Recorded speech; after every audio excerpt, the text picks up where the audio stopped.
Hey everyone, what's going on? I'm XM here, and today we'll be going over the Scout class in Deep Mode Galactic, covering a basic starting loadout and the playstyle for the Scout. So let's get it started.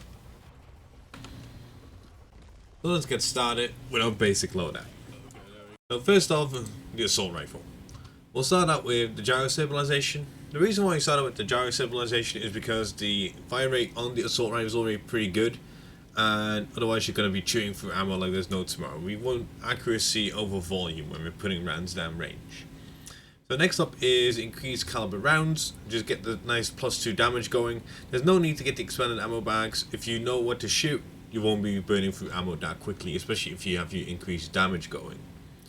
Next up is the high capacity magazine. The start out capacity for the magazines is 25 rounds, and with its base fire rate, you chew through magazines quite quickly, so you'll be spending more time reloading than you're actually spending firing your gun.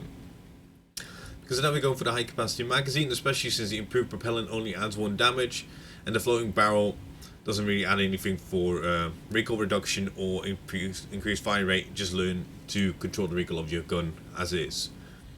And next up, we use the hardened rounds. I did some test running on this, and I personally feel that the hardened rounds add more than the weak point rounds do, or the hollow point rounds. They give weak point damage.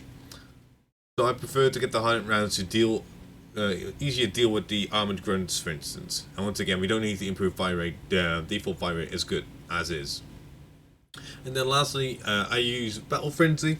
So after each time you kill an enemy, you get increased movement speed. I personally built my scout a lot about being able to move around the terrain quickly, and maneuverability, being able to move behind enemies and shoot their weak points quite easily, or reposition myself around the battlefield as needed.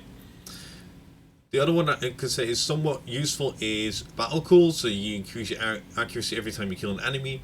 But then again, the gun, the assault rifle is quite easy to control recoil wise, so I don't see why you should get this if you learn how to control the recoil of your gun. And then of course stun, I don't use stun because it depends on you hitting weak points, and then once again it's a dice roll. It's no guarantee flat damage, so that's why I take the Battle Frenzy. So next up we go to the secondary, which is the shotgun. We start off with the double size buckshot to increase our damage output. We don't need expanded ammo bags. The amount of ammo that you got for the shotgun is already pretty good, so we just go for flat out damage on this gun. Then second up, we go for the quick fire ejector. The shotgun is only a 2-round shot, so you have to reload a bunch of times. You definitely want to increase the downtime that we have between shooting and reloading our gun. The double trigger doesn't really add anything, just like double click quickly on your mouse and you already have a decent fire rate going. So getting the double trigger is absolutely useless in my opinion. Then next up we have the high capacity shells. Instead of the total ammo amount, Next up we have the high capacity shells, which add more pellets, which do more damage. We do not need the expanded ammo bags once again because the base ammo count is already pretty good, and the stun increases the stun duration, but it doesn't add a whole lot in my opinion. We just want more pellets for more damage. That's what we want.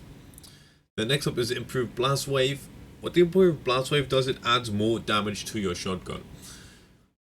So this allows you to clean up mobs that are swarming you way easier and way faster than you would with any other upgrade in this group.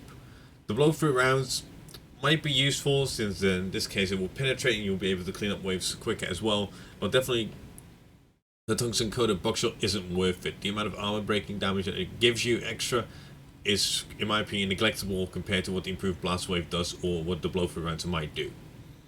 Then lastly, we go for the white phosphorus rounds.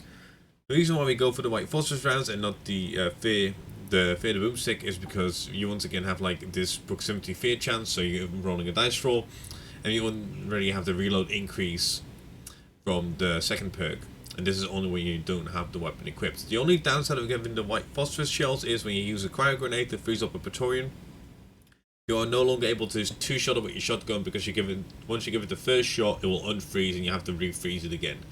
So that's the only reason why you want to go for these other perks, but the just damage over time increase, just once again flat out damage, is always nice to have. So that's why I use the white phosphorus rounds. So next up is the flare gun. When it comes into the flare gun, we have 2 setup options. First off, we can start either with expanded ammo bags to give us more ammo and more flares, Then we go for the high capacity magazines because the supercharged feet mechanism decreased fire rate doesn't really add anything in my opinion. And then we finish up with the magnesium cores for increased duration. The other thing that you can do is just go full on expanded ammo bags. This will give you the exact same amount of lighting time as you would when you have the expanded ammo bag or the magnesium core, or you can just flip these two around, so you start off with the thicker core and then expanded ammo bags. These are all viable lineups that you can do because it gives you a total of 350 seconds of lighting. If you find yourself shooting around a lot of flares and not really depending on them burning longer, I would recommend just getting the total ammo upgrade going instead of the total ammo and the increased duration going. Then we jump over towards the grappling hook. So we start off with the longer range to make sure that we can reach higher places that are hard to reach.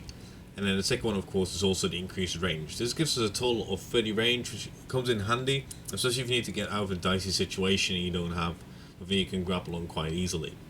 But it also allows you not to have to move around to find that sweet spot to be able to just grapple onto things. Then after that we have the overcharged winch. So once it hits, the grappling hook hits the surface, you're just instantly winged away from that position. It's really nice to get away from large groups of bugs. And then last off we have the momentum. So as I said, I based this character a lot about speed and mobility. This gives you a nice speed boost after you use the grappling hook. So if you need to get away or need to move somewhere quick, you just grab your grappling hook, and once you hit there you get your increased speed bonus, so you're able to just flow through in one smooth motion. The safety first might be useful so you don't take any falling damage once you release the grappling hook, because you sometimes might mess it up. But the bypass integrity check is not really that good because the recharge on the grappling hook already is pretty good as is.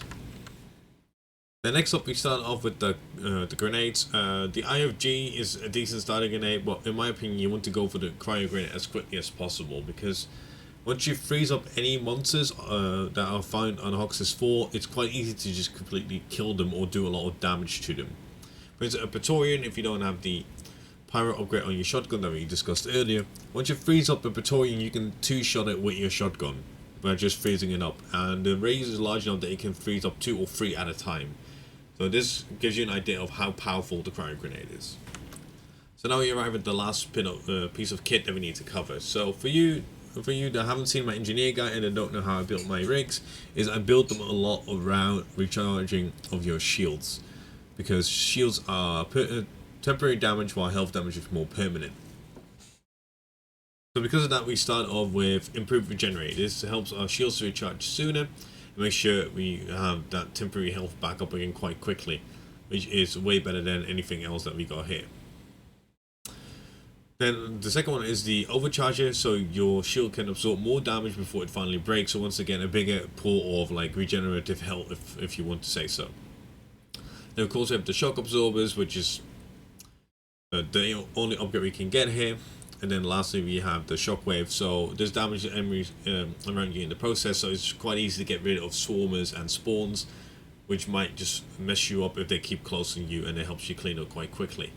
Once again, the static discharge is a dice roll. It has a chance to stun nearby enemies, and I'm not a great fan of dice rolls. And the breathing room, you already got like some revive buff, so to say, going, which makes you invulnerable, and technically speaking, you shouldn't be revived in the middle of combat unless it's absolutely necessary. Flare out waves and shit. Like if you shoot like a grunt and it goes explodes. The way the scout plays consists of 2 things: swinging around the caves with your grappling hook and using your flare gun. So let's get started with the grappling hook. You can use your grappling hook to reach areas that are hard to reach for your teammates and that contain minerals. Also make sure to communicate with your engineer to get platforms up so you can reach harder to reach minerals. You synergize really well with the engineer, so make sure to keep that in mind. Love to see it, chat. You'll love to see it.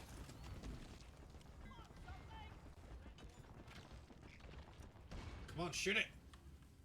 Shoot the platform. I know you can do it. Do it. The second part of your character is your role as light in the darkness. Once you enter a large cave, make sure to get some flares up and allow you and your team to see what's inside the cave and navigate it more easily. You are the team's personal pocket sun, so make sure that you illuminate those caves and bring light to the darkness. Freezing is That covers the basics of the Scout class. If you enjoyed the video, make sure to leave a like and subscribe for future content. I also stream on Twitch, link in the description below. And lastly, have a great day, and I'll catch you guys in the next one.